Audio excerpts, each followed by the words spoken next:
I love when that happens. Last night it was a car. It was someone's keys. So my name is Rabbi Jill Perlman, and if this is your first time coming to Temple Isaiah, welcome, welcome. And if it's your 1000th time coming to Temple Isaiah, we are so happy to have you back here in our sanctuary for our Mimi Epstein Memorial Lecture today. Of course, today is a great day to remember a wonderful woman, and I know, Bill, you're going to speak to that just a little bit more. As we speak to her legacy and the ways that we get to continue to learn and be together in community. But I want to also say, Chag Sameach, because it is still Purim. If you were here last night, a few of us looked a little bit different. A number of us were in pink and Barbie costumes. If you were here this morning, there was some more Barbies, some carnival time. But yeah, I can't think of anything more joyous than getting a chance to talk about food. So thank you, Ruth, for allowing us to extend the joy of Purim here into the rest of the day, into the rest of the afternoon. So to help us honor Mimi and her amazing legacy, I want to call up her son, Bill Epstein, to share a little bit more.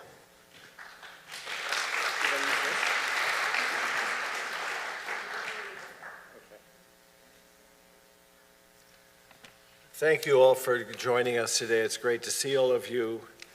You're in for a real treat hearing Ruth Reichl speak and share her stories. I want to thank Rabbi Perlman, Rebecca Norton, and Jen Boxerman for all their assistance with this program. And I want to thank my wife, Susan, for hanging in with me on this and her help with the reception. As I know many of you knew my mother, Mimi, and many of you did not, but she and my father were one of the founding families of this synagogue, and she devoted much of her life to Temple Isaiah. She was temple president. She spent a lot of time here, and it was really in her soul, and this is going to be the 20th event we've had in her memory since she passed away. Now, my mother was not particularly an inspired cook growing up. But then came Julia Child, James Beard, Mary Ann Cunningham, others, and then later on, people like Alice Waters and Ruth Reichl, who inspired her and gave her some creativity in the kitchen. Ruth Reichl was an influencer before that word was part of our vocabulary. She's a best-selling author of her memoirs and cookbooks, and I think she's about to release a new book.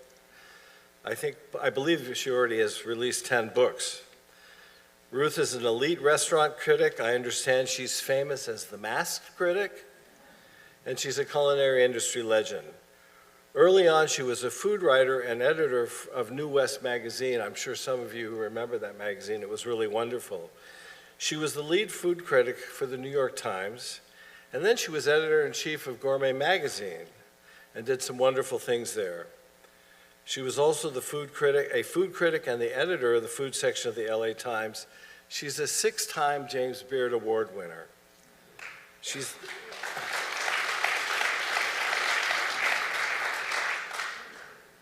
had a PBS series called Gourmet Adventures with Ruth, and she's been a judge on Top Chef Masters.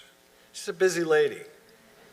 Ruth was born and raised in Greenwich Village, and she moved to Berkeley in the 70s. And she was chef and an owner of the Swallow restaurant in the early days of the gourmet ghetto. Ruth has been instrumental in driving our food explosion and leading many of us back into the kitchen with enthusiasm. So Ruth, we welcome you.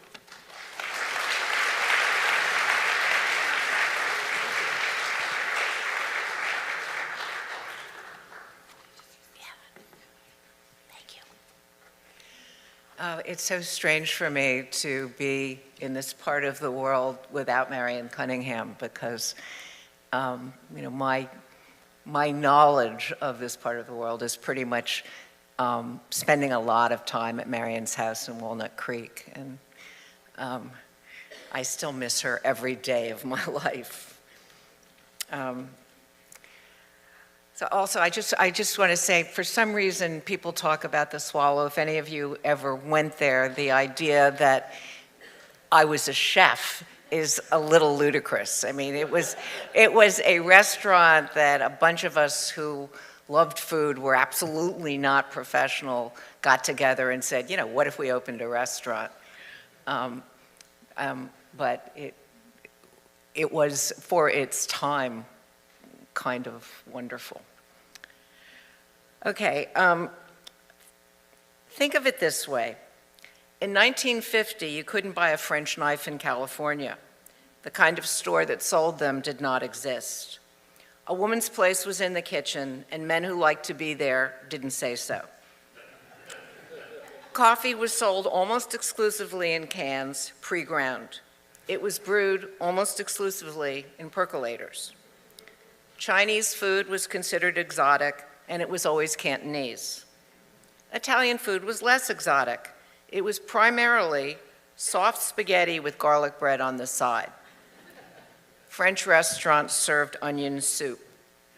What Americans mainly liked to eat was meat.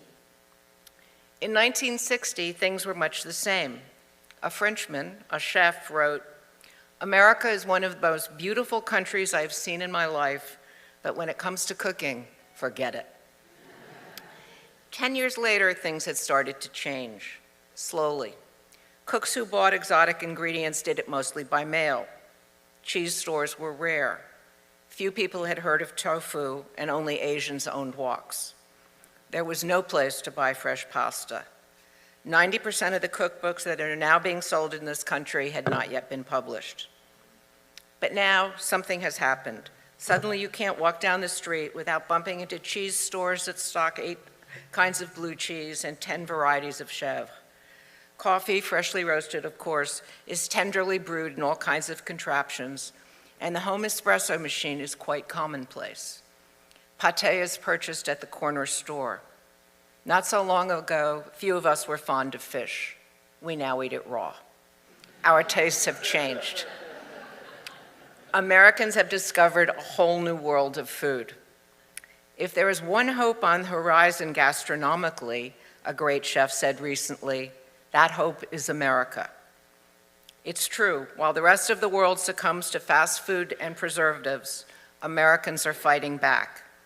Even visiting French chefs who once turned up their noses at what they found in our stores now admit to being pleased with local produce, local meat, even local cheese. We're in the midst of a food revolution. Does anybody want to guess when I wrote that? Almost 50 years ago. It's the introduction to a piece that I wrote about the new California cuisine, unaware that the revolution I was describing, the one I thought had already taken place, was in its infancy. Back then, for most Americans, food was still not something worthy of serious consideration. In a world where Top Chef would be considered entertainment, organics would be the fastest growing segment of the food business, James Beard would be a household name, and restaurants would routinely raise their own meat and vegetables, was absolutely unimaginable. What happened? That's what I want to talk about. And I don't think that there's a better way to understand how we got here than to chronicle my own journey. I grew up in an American family that was more or less oblivious to what was on the table. If you've read my books, you know that my mother was probably the world's worst cook. My first book opens with a chapter about my mother throwing an engagement party for my brother and putting 26 people in the hospital with food poisoning. That is absolutely true. My earliest memories of watching my mother go through the refrigerator, scraping the blue stuff off the top and muttering, "A little mold never hurt anyone." Certainly my mother was an extreme example, but in the 50s, food just wasn't considered an important part of American culture. People came to this country with their sauerbraten and their lasagna and their tamales. In their attempt to assimilate, they gave them up for sturdy American classics like like meatloaf and tuna noodle casserole. If you had opened the lunch boxes of the kids I went to school with at PS 41, you would have found an awful lot of peanut butter and jelly sandwiches on white bread. It's telling, I think, that everybody thought I was a very strange child because I was so interested in cooking. People thought it was quaint. Still, much as I loved food and cooking, it never once occurred to me that I might turn my passion for the kitchen into a career. The notion of becoming a food writer was not remotely on anyone's radar, and it certainly was not on mine. So I went off to college and I studied something utterly unrelated to food. After graduate school, I came back to New York and got a series of jobs that I absolutely loathed. But when I wasn't working, I entertained my friends by cooking up giant feasts. And one day, one of those friends said, "You're such a good cook, you ought to write a cookbook." It sounds ridiculous now, an untrained 21-year-old approaching a major publisher with the idea of writing about the food she loves to cook. But in 1971, the cookbook revolution had yet to happen. Not one publisher that I went to asked if I could cook, where my recipes came from, or who was testing them. They simply smiled and said, a cook by a young person, that might sell. And they gave me a $10,000 advance, which was a huge fortune to me. I instantly quit all the jobs I hated and began to write. My book was called Somebody should have told me that people would be embarrassed to go into a bookstore and say, "Do you have Probably the worst title for a cookbook ever, which is to say that it was not a huge bestseller. But it changed my life in all the ways that the subsequent cookbook craze would change the business of publishing. It made me realize that there might be a way that I could earn my living somehow through food. But I still wasn't thinking about becoming a food writer. In the early 70s, that profession just didn't exist. I think it's telling that around this same time, Jacques Pepin was working on his PhD at Columbia University, and he decided to write his thesis on food in French literature. His professors were appalled. Food, they said? You want to write about food? It's not a sufficiently serious subject. They turned him down flat. But changes were slowly starting to happen. In my own case, the book Diet for a Small Planet was one of the seeds of change. Reading the book in 1973, I learned that eating at the top of the food chain was morally indefensible. By then, my husband and I were living in a commune in Berkeley, and for a while, meat completely disappeared from our lives as we dutifully cooked our way from one end of the book to the other, through garbanzo pate to peanut sesame loaf supreme. Some of us itched to do even more. One of my housemates came into the kitchen in the mid-70s to announce that he had just driven past the supermarket and discovered that the dumpster in the back was filled to the top. "They're wasting perfectly good food," he cried, before telling us that it was our job to go see what we could salvage from the garbage. "You expect us to eat garbage?" we said. He did. It was, he explained, the most morally correct position. We would be stepping lightly on the land, eating at the very bottom of the food chain. But dumpster diving completely changed our diet. We'd been vegetarians, but when we found discarded meat, we were conflicted.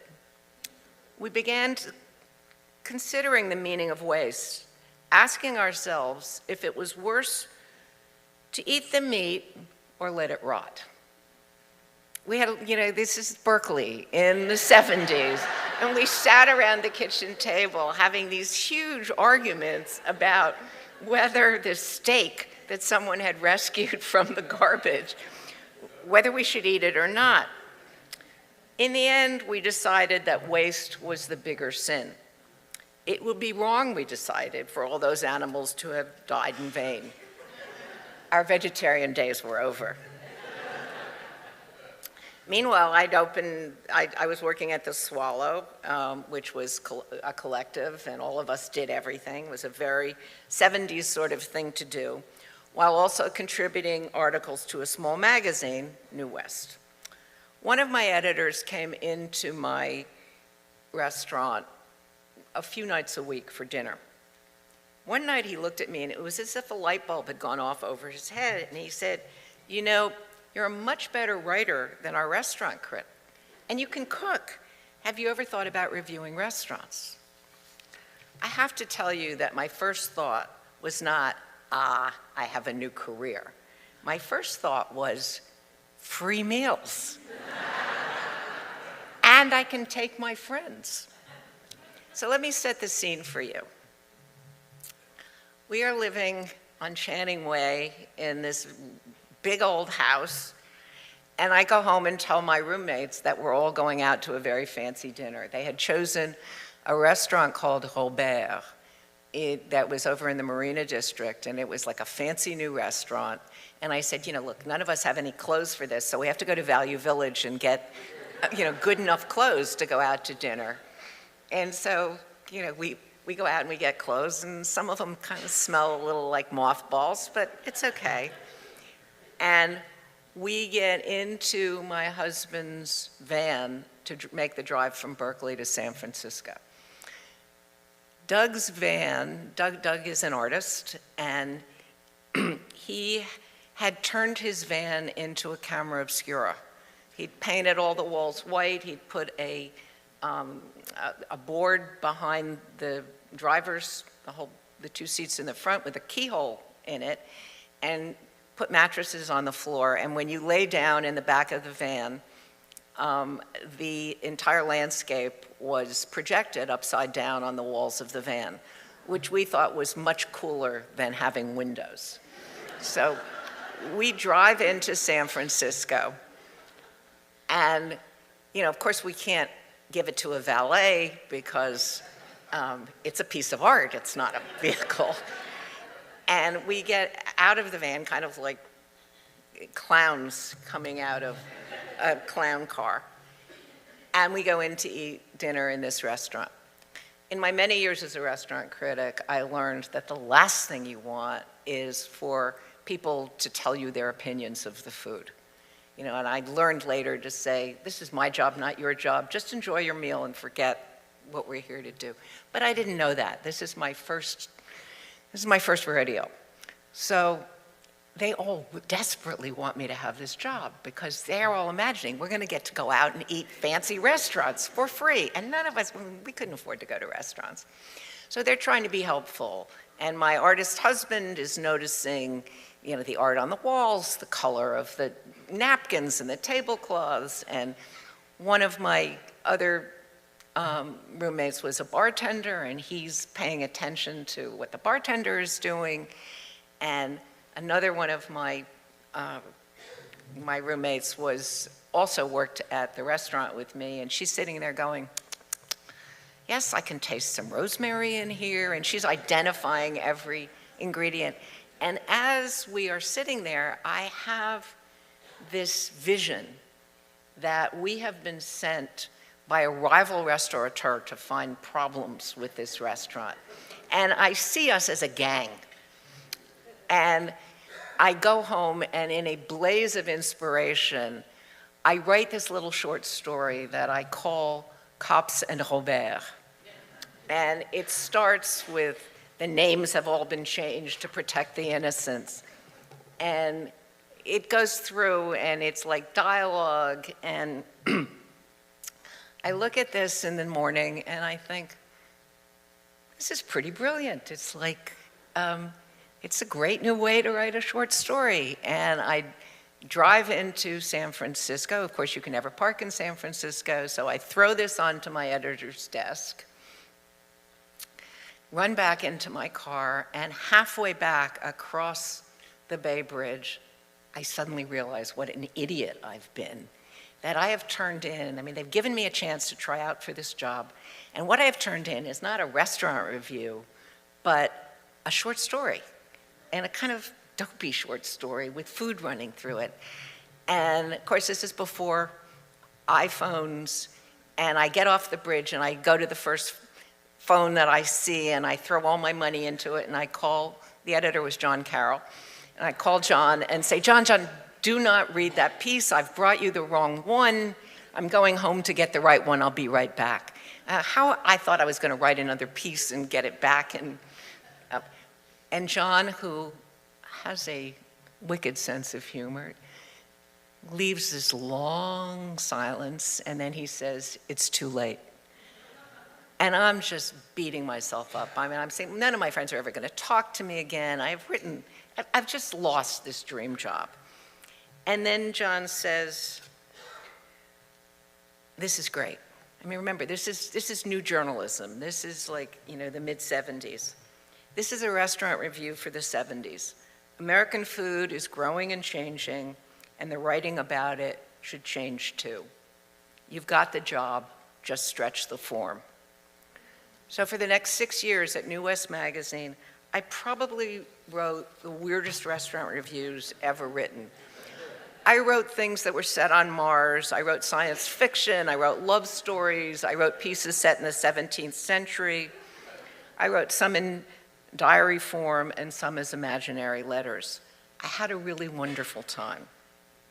But I was also branching out, writing about other articles about food. One was about a man called Jan Dengler, who was studying the Thanksgiving meal. This is how that chapter started out. Go to a restaurant, any restaurant, and pick up the menu. Go alone, and you'll probably order what you really want to eat. Go with your mother, and you probably won't. Go with your boss, and you'll try to figure out what the right thing to order is. Most of us subconsciously realize that the foods we choose say something about us. Some people even speak of ordering well, which implies that the whole process is a kind of test.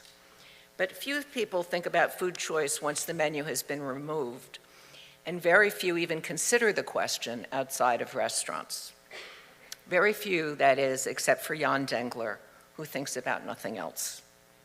Food choices, he once told me, are like handwriting. You have to collect at least 5 or 10 items in any given meal before you can make sense of it. But if you've got enough items collected in order, no one can hide his social background from you. And he really was amazing. I mean, I watched him do this over and over and over again, just by asking people, what does your family eat for Thanksgiving? And then he would tell them where they were from, what the relationships between everybody at the table were. It was remarkable. And although I wrote that article in 1978, it was such an important idea, such a novel take on the entire act of eating, that to this day, people are constantly calling to ask me about the article. The idea that our food choices not only matter, but also say something about us, was a new truth that we Americans were only beginning to realize. But it was the next article that really made me understand exactly how powerful the food movement was going to be. I was writing a story about the young farmers, fishermen, butchers, and purveyors who were supplying the new breed of restaurants, serving what was starting to be called California cuisine. And I knew that Alice Waters was getting produce from a place called the Chino Ranch down outside of San Diego. And I called them up and told them that I wanted to come interview them. And they said, we don't talk to the press, and hung up the phone. So I called Alice and begged her to take me down to Chino Ranch next time she went. It was really one of the most extraordinary weekends of my life. I mean, you have to remember what produce was like in 1978. There weren't farmers markets. You went to the supermarket and you got, strawberries that had no fragrance or white in the middle, tomatoes that had no taste. And we go down to this, it's still there, it's still one of the most amazing farms you will ever see in your life. And I had just never seen anything like this. And Tom Chino, I don't think he does it anymore, but he used to do this thing called the tomato test, where he would grow 30 different kinds of tomatoes, and he'd get seeds from all over the world. And he would make everybody who came to the farm taste all 30 tomatoes and say which was the best. And the following year, he would take the one that was the best and 29 others and do it all over again, just in this endless search for great flavor. We spent 2 days there, and two, for me, life-changing days. And then right before we left, we picked strawberries for dinner that night at Chez Panisse. And Alice and I get on, it's a small plane flying from San Diego to Oakland. And we get on this plane and we each have a flat of Chino strawberries in our laps. And the aroma of these strawberries rises up and fills the airplane. And one by one, every single person on that plane came up and begged for a strawberry. And everybody said, I had forgotten what strawberries tasted like.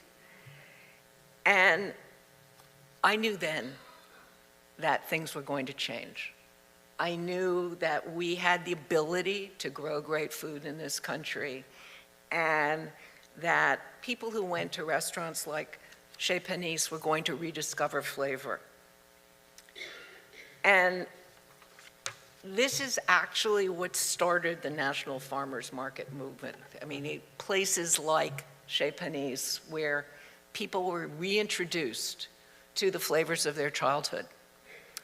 It would take the USDA another 15 years to start tracking farmers markets.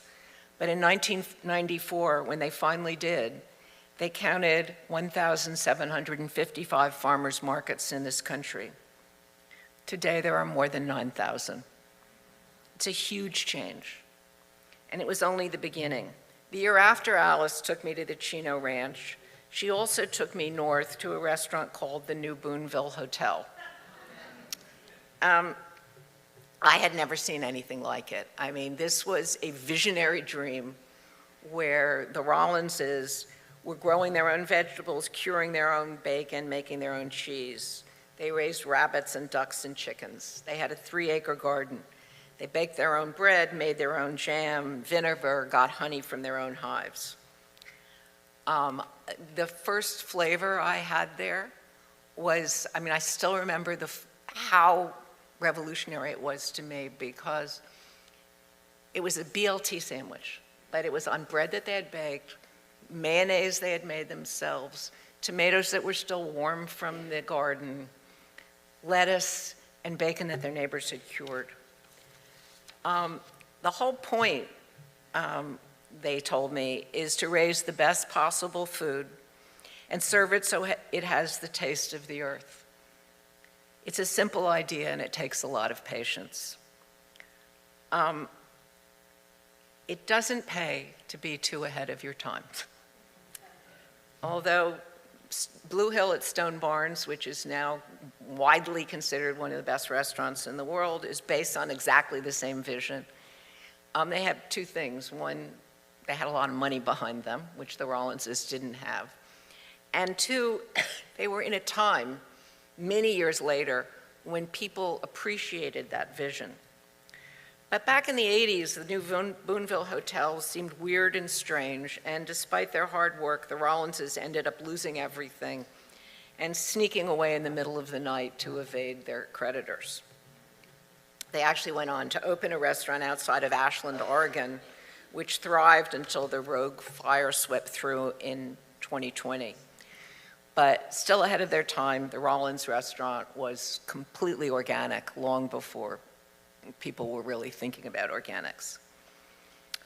Writing about food in the Bay Area in the 70s and early 80s was really wonderful. So much was happening, it was still new, and I loved every minute of the job. Then, out of the blue, I got a call from the Los Angeles Times asking me to become their restaurant critic. I have to say, up until that point, I had still thinking, I was writing about food until my real life started. It hadn't occurred, when the LA Times called and offered me a job, which was actually the first job I had with benefits, it was like, oh, maybe this is my real life. And I still find it weird that they did call me. I mean, after all, I'm writing these weird reviews in a small local magazine. I have no journalism background whatsoever. I have no English background. But America was still on the verge of this enormous food revolution, and I was the most experienced person they could find. And by then, the food world had become so interesting that I longed to write about more than restaurants. There was so much to talk about. And the LA Times had the largest food section in the country. It was 60 pages every week. Remember, this is when people still clipped coupons, when there was still real competition among supermarkets. You know, so Safeway would take out 12 pages of ads, and Kroger's would take out 12 pages of ads, and Vons would take out 12 pages of ads. So there's this enormous space. It was the cash cow of the LA Times. In those days, it made $32 million a year in advertising, which is almost $200 million in modern times. It had its own test kitchen, its 3 full-time test cooks, and its own photo studio.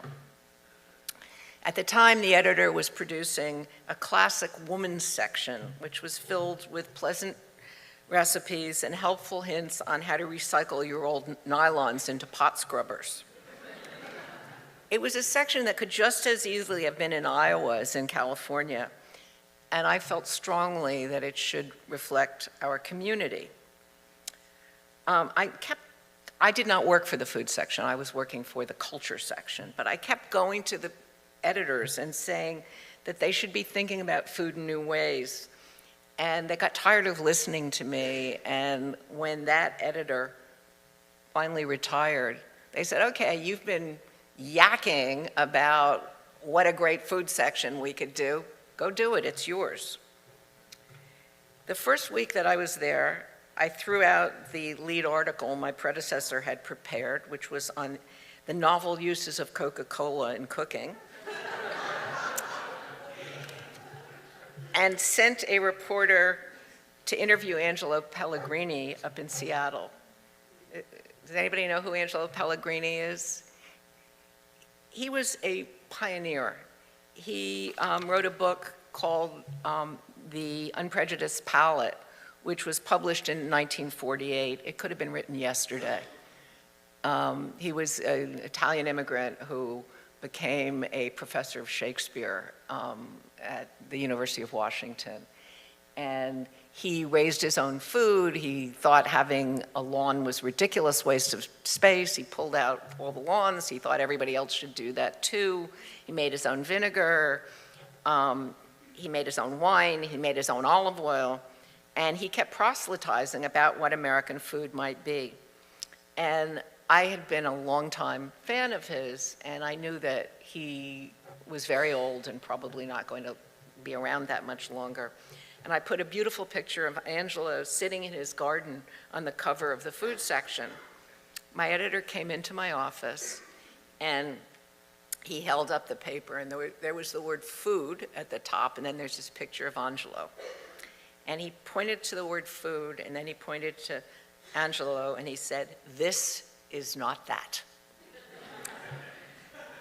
And I'm not very quick to anger, but, I was furious.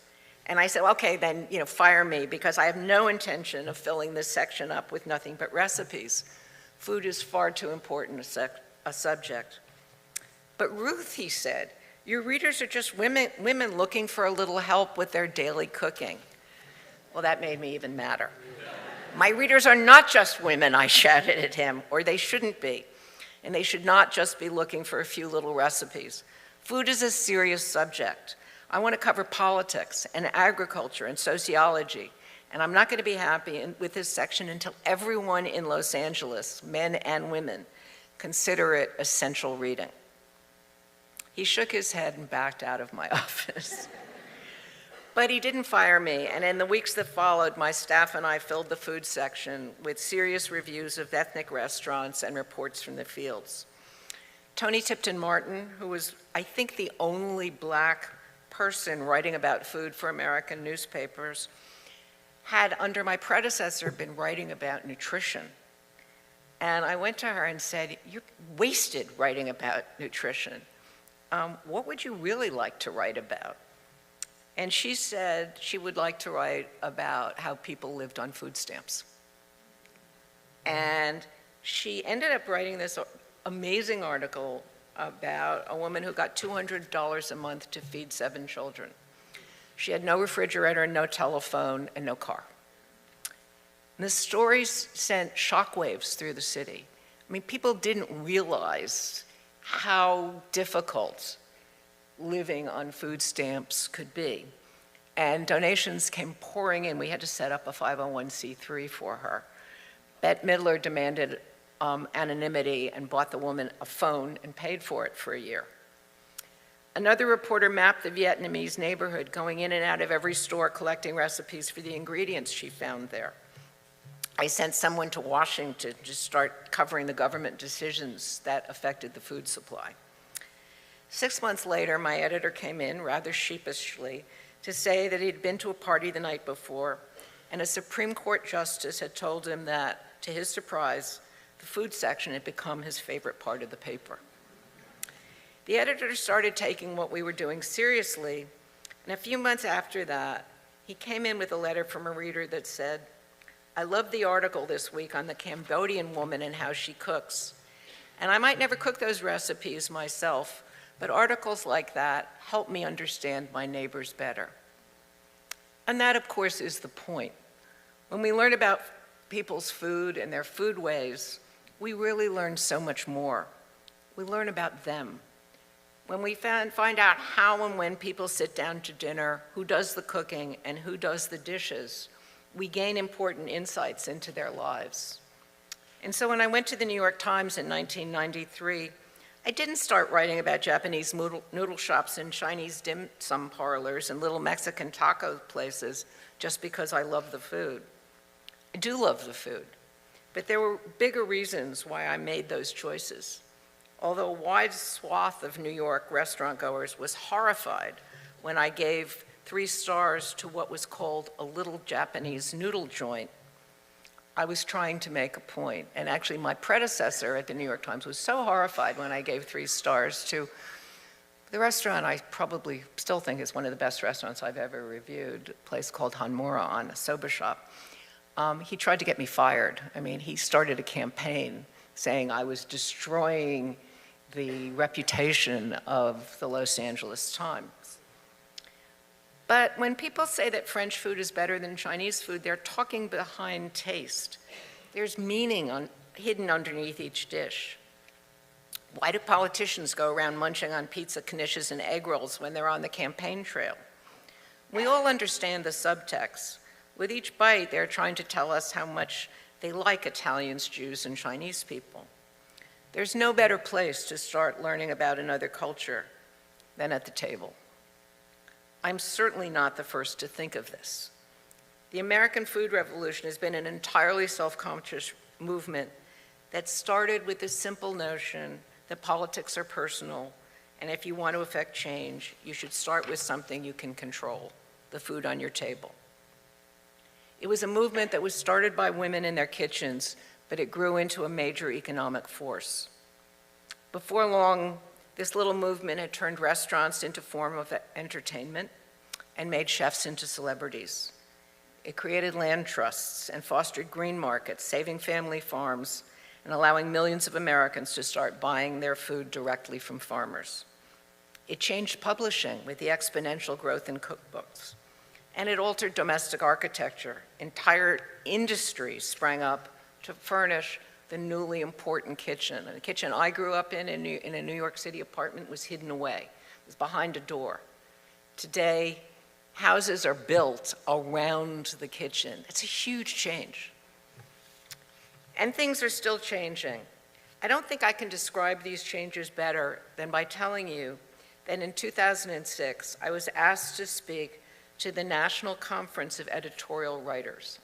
Unbeknownst to me, it turns out the editorial writers from every paper in America get together once a year to discuss where they are and where they should be going.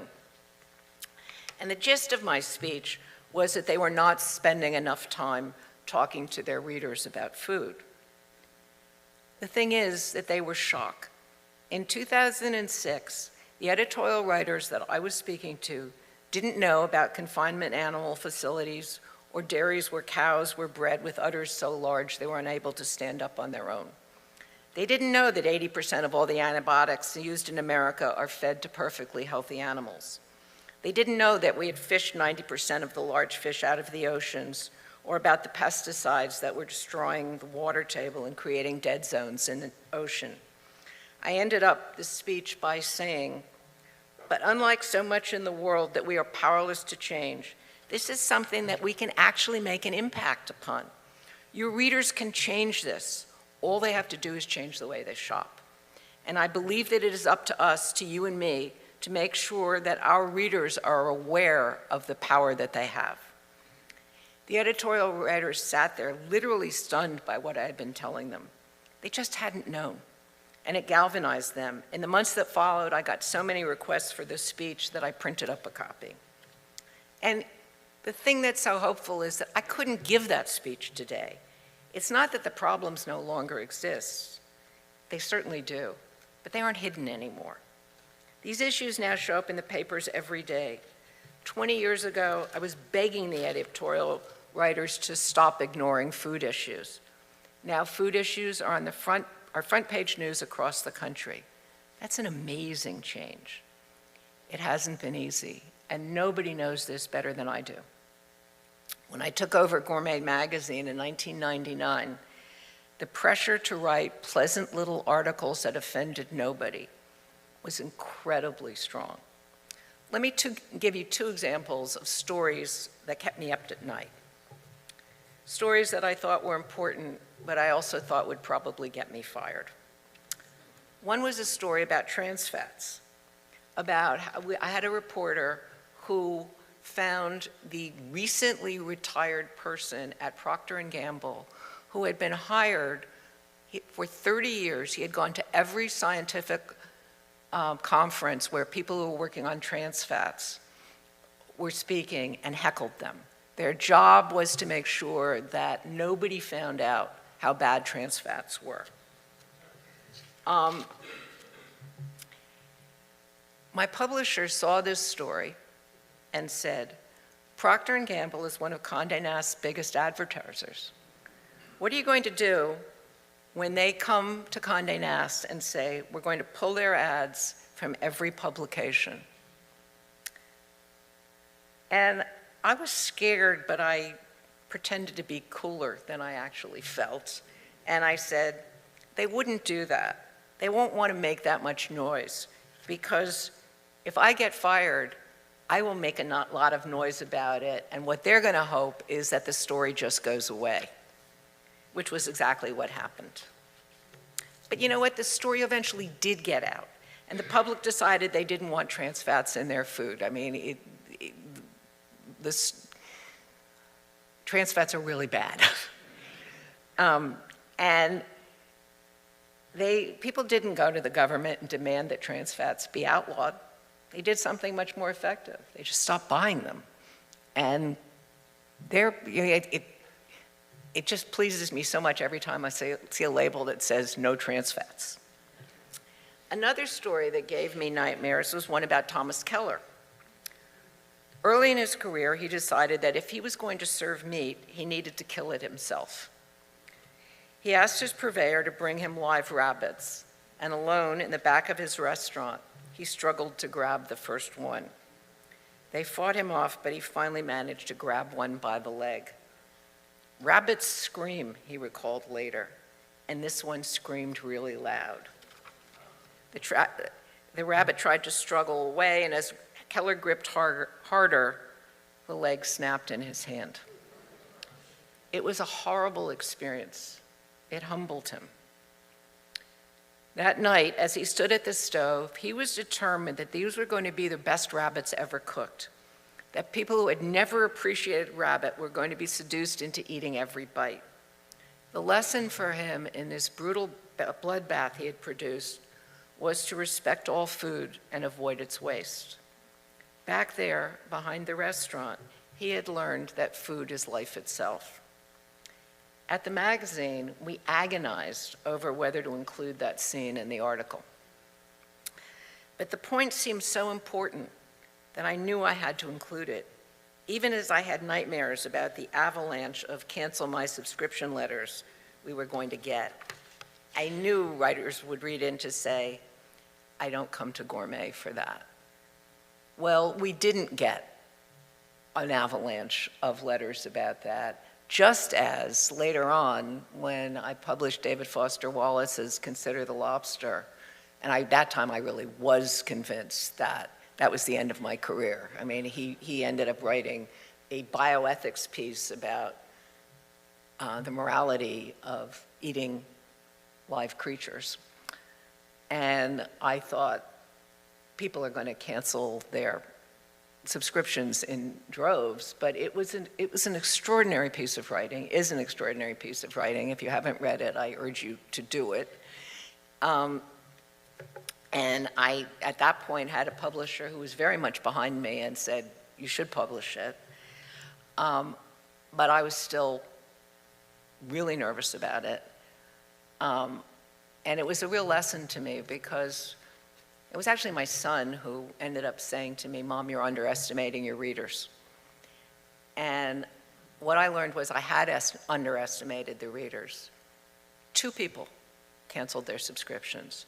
And almost 1,000 people wrote in to say, if you sell lifetime subscriptions, I will buy one because I really appreciate a magazine that gives us this kind of writing. And after that, I felt like we had permission to tackle all kinds of subjects, and it gave us permission to tackle things like the fact that the tomato pickers in Immokalee, Florida were literally slaves. And very proud of that article because they had been fighting to get 2 cents a pound more for years, and after the article came out, they got it. Looking back, it's hard to believe that I had misgivings about running any of these stories. But that's how radically our food landscape has changed in a very short time. And it continues to change. I spent the COVID years working on a documentary about American food. I thought that this was going to be a change moment in food, and I started calling people to keep a record of what was happening. I mean, when I started it, I thought that it would last a couple of months, as we all did. And I teamed up with a director in LA, and I just calling chefs, farmers, ranchers, fishermen, cheesemakers, bakers, policy people, asking hard questions about the way we produce food in this country. Everyone was interesting, but in the end, it was the farmers and ranchers who I found most fascinating. And they are ultimately who we will have to depend on if we want to keep moving our food forward. So although I had literally hundreds and hundreds of hours of tape, we ended up focusing very much on farmers in the movie's called Food and Country. Let me tell you about a couple of the people I met. Will Harris is a 5th-generation farmer in Georgia's poorest county. He went to agriculture school, and he farmed in a conventional fashion using antibiotics to make his cows grow faster and nitrates to make his plants grow faster. If other people used a little, he told me, I used more. I bought the whole idea of the Green Revolution. Then one day in 1993, he looked around his farm and he didn't like what he saw. Neither his animals nor his land looked healthy. He decided that his cows should be let out of the barn to graze. I didn't decide I wanted to be regenerative, he said. I just wanted my animals to be able to express their own nature. But what happened was truly amazing. It's not just that he now has happy animals and healthy soil. He has literally brought a dying community back to life. He built his own slaughterhouse, and his white oak pastures kept growing until he became the largest private employer in the county. He's bought every empty building in his little town, and when people became interested in what he was doing, he built a restaurant and a place for people to stay. Then he started a school, teaching other people to farm the way he does. As he said, this model isn't expandable, but it's replicatable. There should be a white oak pastures in every community in America. Let me give you one example of why Will, to me, is an example of the genius and flexibility of the American farmer. Last year, one of his neighbors who had continued to farm conventionally had to give up, and he sold his land to a solar panel company. When Will heard this, he went a little bit crazy, because solar panel companies use pesticides to control the weeds. And Will didn't want the runoff from these pesticides leaching into his soil. So he went to see the president of the company, and he made him a proposition. He said, let me put my lambs on there to control your weeds. And the guy said, he was skeptical, but he said, okay, I'll try it. Well, every day they went and they took the lambs, and then they started taking the chickens and other animals. This program has been so successful that the solar panel people have bought more land to put up more solar panels. He's paying Will for the use of his animal. He's paying what he would be paying Monsanto for Roundup. And he's doubled his lamb herd. I mean, as he says, it's a win-win all around. Will gives me hope. So do the Lee brothers, who farm in Huron, Ohio. They too are from a family that has been farming for many generations. But in 1982, when Secretary of Agriculture Earl Butz told the farmers to get big or get out, their father took him at his word. He invested everything and lost it all in the farm crisis of the 80s. The Jones brothers talk about watching everything they owned, not just the land, but the house, their cars, everything be sold off to pay their debts. But they did something very smart. Jean-Louis Paladin, the chef at Jean-Louis at the Watergate, the late chef at Jean-Louis at the Watergate in Washington, D.C., came to them and said, the produce in America tastes like nothing. If you grow vegetables and with real flavor, I will buy it from you. And they started farming herbs, flowers, and all manner of arcane vegetables for chefs across the nation. Their chef's garden grew from 1 acre into one of the largest suppliers of organic vegetables to chefs, not just in America, but across the world. And if you've ever seen sprouts, little miniature sprouts, they were the first people to sell them, because Charlie Trotter came into their greenhouse one day and saw little radish sprouts that they were starting in a box and said, I want those. And they said, well, what do you want them for? They're not ready yet. And he said, no, I want them though. And it started with 1 box of radish sprouts and grew into thousands of boxes that they were selling every week. And while they were innovating, these Ohio farmers, who are the salt of the earth, they're wonderful people, also used technology, not fertilizers and antibiotics, computers, solar panels, greenhouses with sliding panels to capture as much sunlight as possible and reduce water use. When I was there a few months ago, they showed me their latest experiment, which is they're experimenting with colored lights that they can change. So if a chef comes to them and says, I want really strong, spicy arugula, they can change the colors of the lights in the greenhouse and change the flavor of the vegetables. And one of the things that they can prove, because they test everything, they can prove that what they raise contains significantly more vitamins and minerals than conventionally grown produce. But the person who really made me understand the challenges that the people raising our food are facing is a rancher in Kansas. Steve Stratford has been raising cattle since the age of 14. He loves what he does. He works 100 hours a week. He works 3 jobs, and every year he goes to the bank and takes out an operating loan for $8 million. How much do you take home? I asked him. He smiled ruefully and said, in a good year, maybe $50,000. I know it's crazy. Do you want your children to do this? I asked him. Another rueful smile.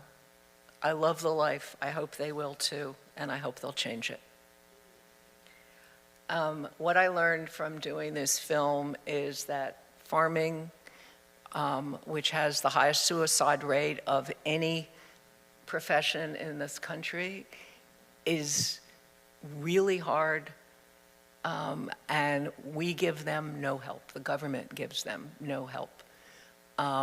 As Ricardo Salvador, who's at the Union of Concerned Scientists, told me, if you're being generous, 7% of American farmers make a living on the land. Every farmer that I spoke to, almost every farmer I spoke to, had other jobs. But in the end, what gives me the most hope is our children, because they are the first generation that truly understands how much their food choices matter. And just as Steve Stratford is hoping that his children will change the way we ranch in America, I am very much hoping that the next generation will change the way that we eat in America.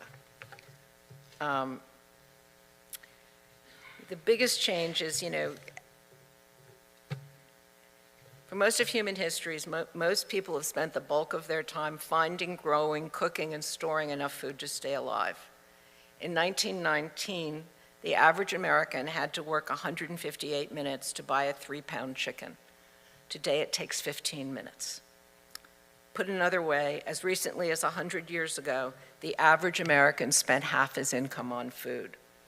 Today, Americans spend less than 6% of their after-tax income on groceries.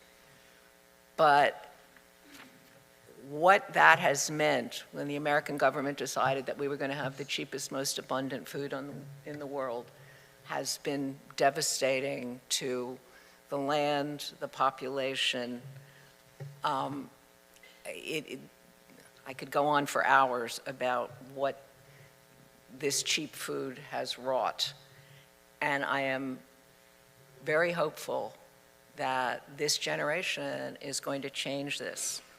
Because I pretty much suspect that if I were still around 50 years from now, I would look back at this speech and laugh. Because once again, I'm thinking we've been through the food revolution, and if we're lucky, it's only just beginning. Thank you.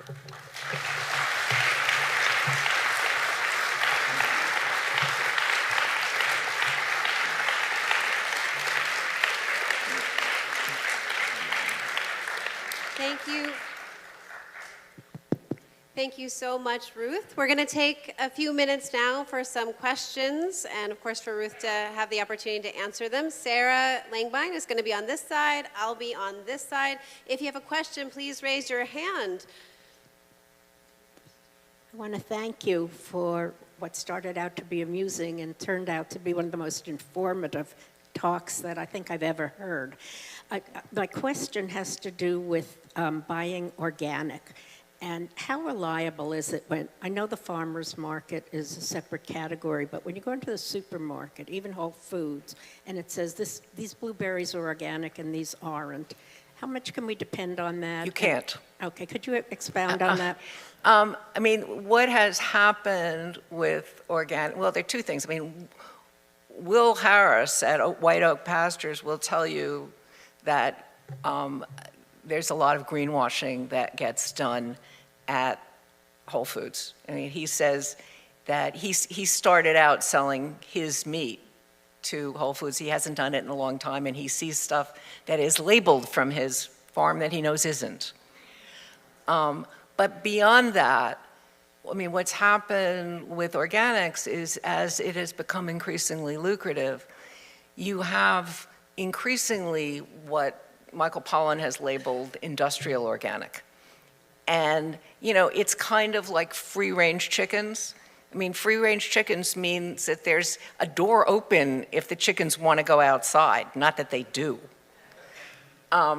So if you have a chance to buy local food from someone you know, much better than buying organics at a supermarket. Not all supermarkets are wrong, it's just increasingly difficult to trust that organic berries from China are actually organic.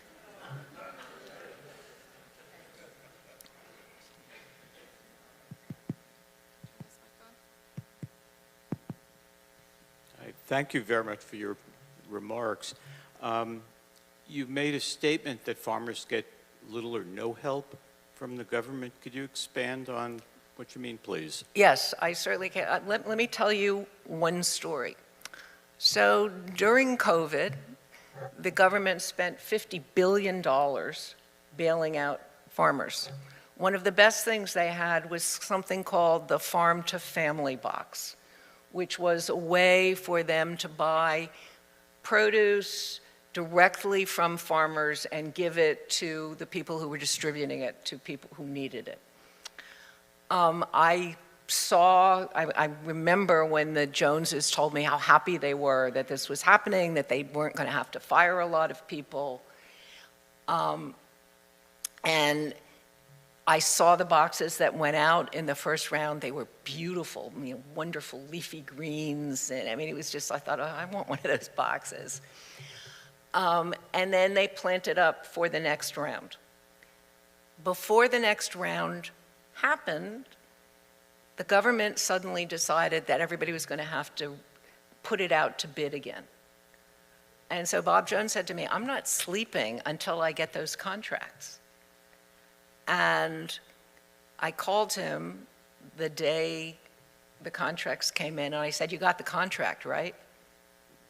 And he said, no, none of the small guys did. 32 states went to Cisco. Cisco is the largest distributor of food in the world. Their revenue last year was $70-some billion. We give small, you know, we don't raise much food in this country. What we mostly raise is commodities. And the people who raise commodities get all the subsidies. People who raise food get almost no help from the government. It is really shocking. And I went to DC, the filmmakers and I went to DC to talk to senators. And one of the things that's hopeful about it is it really is a bipartisan issue. It is one of the few things that Democrats and Republicans can agree on is that what has happened to farmers has pretty much destroyed rural America. I mean, you go through the middle of this country and the consolidation has meant that bigger and bigger, I mean, as farms fail, bigger companies buy them, and so these farms get bigger and bigger, and what happens is that the little people in town, not just the farmers, but the people who buy, if you're a small farmer, you buy your seed in town. If you're a big farmer, you buy it by the truckload from somewhere else. You have your machine serviced in town. I mean, so these towns have, you know, it's not nothing that 15 years ago in Bluffton, Georgia, where Will Harris is farming, the only thing you could buy was a postage stamp because every store had gone out of business. It is real, there is a little hope that we're starting, for instance, a farmer who wants to become regenerative. if farmers really hope to change the way that they're farming, it takes 3 years to become regenerative, but they borrow money year to year. So as one farmer I was talking to said, you go tell your banker that, you know, you're not gonna be able to pay them next year. You need your operating loan, it's gonna be 3 years to, until we all really start demanding that the government start caring about things like regional food sheds and breaking up the monopoly, which I didn't even talk about, the monopoly in packing plants, nothing will happen. And you know, one of the things I urge people to do is, you know, in my early days I was saying go out and vote with your dollars, and now I think go out and vote with your votes, but demand of the people that you're voting for, what is your policy on local farms? What is your policy on regional food sheds? What are you going to do about the fact that there are almost no slaughterhouses except those owned by the big four, 2 of whom are foreign owned? You know, we have never asked hard questions of our politicians about food, but it's time for us to start doing that. Sorry, that was very long-winded. I didn't mean to. Somebody needs to ask you about the technology revolution, the oxymoron of impossible burgers. I am extremely skeptical and of, you know, everybody who says they don't want to eat chemicals and they're looking at the list of chemicals in everything they eat. You look at the list of chemicals in an Impossible Burger, it's crazy. But, you know, my own belief is you want to be vegetarian? Be vegetarian, that's great. But why do you want fake meat? Isn't the whole point of being vegetarian to eat vegetables? But actually, I mean, it's interesting because the money for those, you know, fake meats of all kinds is starting to go away. They were hugely successful until about 2 years ago, and then suddenly there has been a kind of backlash against them.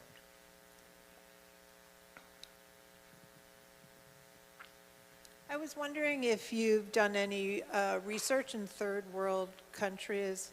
My daughter does a lot of traveling through Cuba and Ecuador, and she said that, you know, she usually feels like really healthy when she is in these countries because everything's farm to table. And then she comes here and nothing, you know, her stomach, you know, her digestive system has to just get used to what we provide as food. I'm sorry, I don't know what your question is. I was wondering if you did any research in any of these countries to find out like how they farm or. I haven't. I mean, I've certainly read a lot about it, and you know, I mean, NAFTA has been really, really hard. For instance, on corn farmers in all of Central and South America. Mm-hmm. I mean, if you want to know who the people are who come here to work in our farms, it's people who had farms that were wiped out by, you know, cheap GMO American corn. Mm-hmm. And we have done that all over the world. Our effect on other farmers has been pretty terrible. Yeah. Yeah, she's done research there on tourism and how tourism has affected the farmers. She's interviewed a lot of the farmers in different countries. Hi there. Thank you for your talk. I really appreciate it. You put a lot of accountability on people and individuals, and I'm wondering if you could talk a little bit more about what responsibility corporations and our government has in changing our food system. I'm sorry.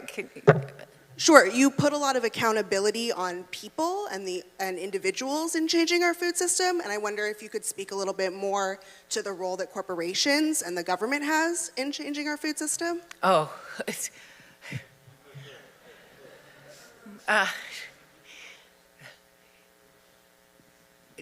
really scary is what I would say. I mean, if I could do one thing that I think would change food in America for the better, it would be to stop allowing corporations, big major agribusiness corporations, to advertise to children.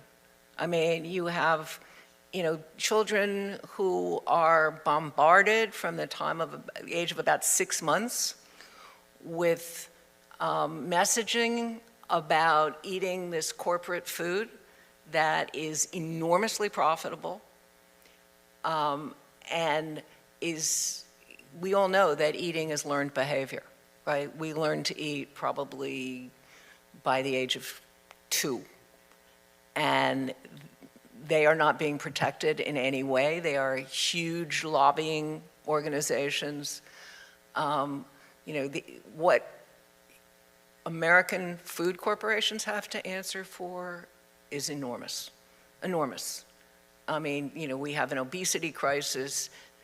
6 out of 10 Americans have food-related diseases. COVID would not have been such a problem if we were not already such a sick population. You can go on and on about food deserts, and it's a real problem. And the fact that they have so much money to lobby our politicians means that problem is not likely to go away very soon. I wish I had a happier answer to that, but some of our best politicians are beholden to these major corporations who seem benign but are not. So we have time for about 2 or so more questions. Hi, thank you so much for all the brave reporting that you've done and really having a voice.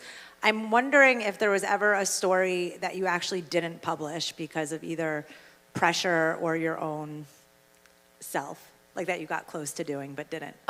No, never. That's there are amazing. a lot of stories that I got very scared about, but my basic theory in life is if it scares you, it means you have to do it. Thank you. And can you also plug where we could watch your documentary, Food and Country? Yeah, the Food and Country, it will be released in the summer, and then I hope, it'll be a fairly limited release, but it will then be available on streaming, and I'm very proud of this film. So I'm very fortunate. I live in the Bay Area, and I can shop at farmers markets and Berkeley Bowl. So my question is based on what you were saying about organics. How much can I trust when I go to the Grand Lake Farmers Market, for instance, or I go to Berkeley Bowl, that these have these labels and they really are what they say they are?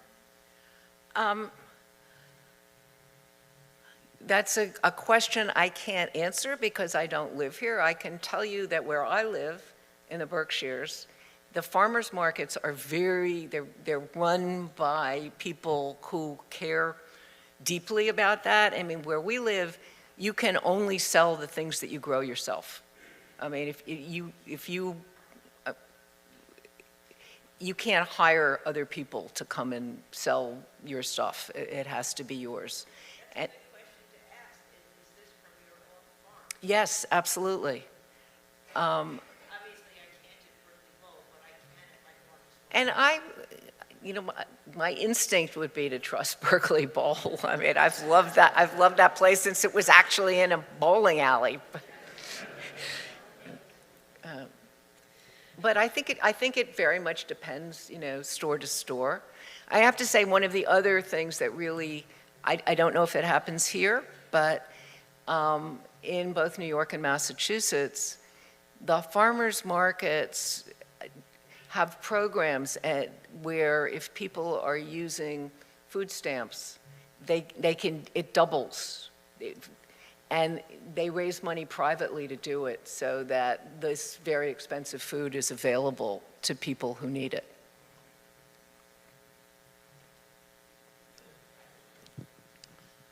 I have a question about the meat that we eat from McDonald's that it costs $2 or Burger King, what kind of meat do they?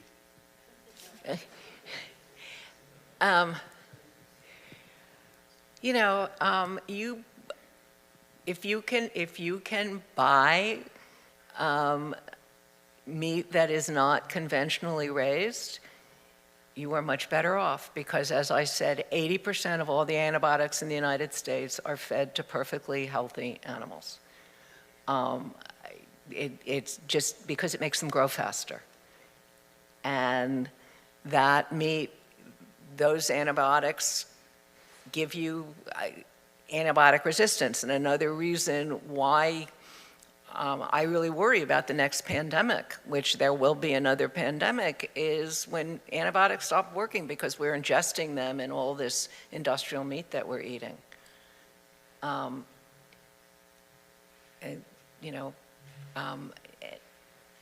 It's just better when animals are left to eat the diet that they're meant to eat and don't need all these horrible things put into them.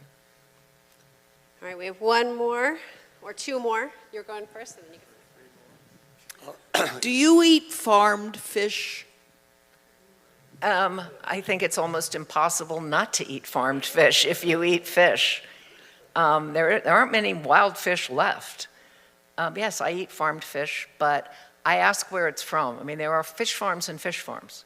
So you don't want to be eating, for instance, Southeast Asian farmed shrimp, not a good idea.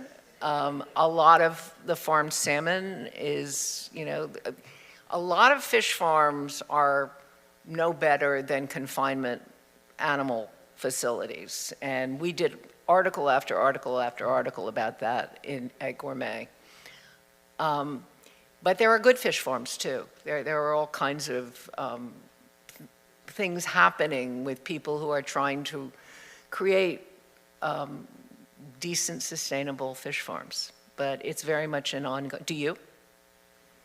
I'm hesitant to eat salmon. I'm hesitant to eat salmon because I've read such awful things about the salmon farms, how they have lice and all sorts of things. There's lots of wild salmon out there, and it is the best controlled fishery in the world.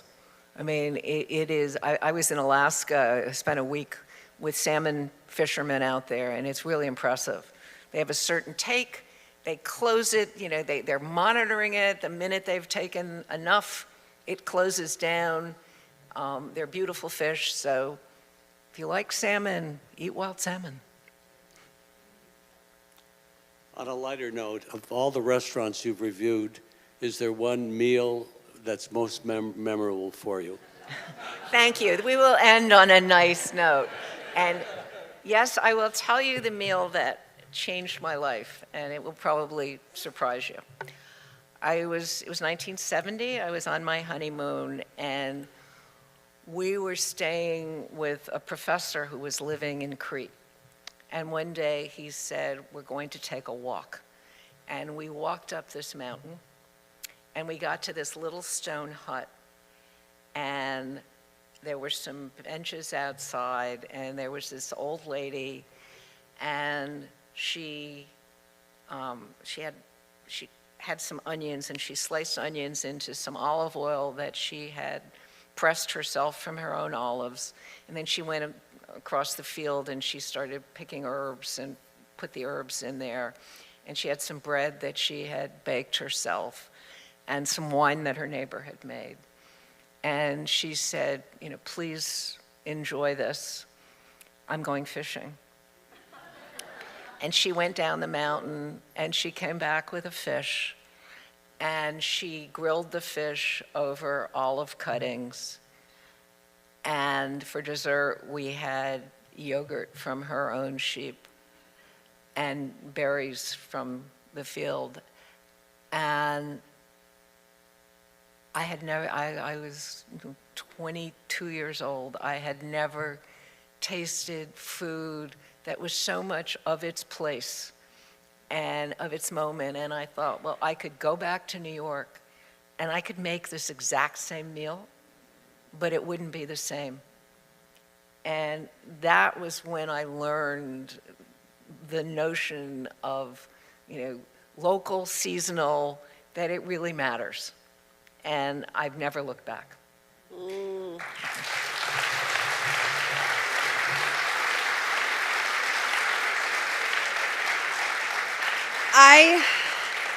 I don't know about all of you, but I am hungry right now for dinner. Another round of applause for Ruth Reichl. Thank you so much. And a round of applause, too, for Bill and Susan Epstein for bringing Ruth Reichl here. And now let's go out to eat responsibly, of course. Of course, yes. I just want to thank you. You have been a great audience. I don't think I've ever had so many questions. I love that.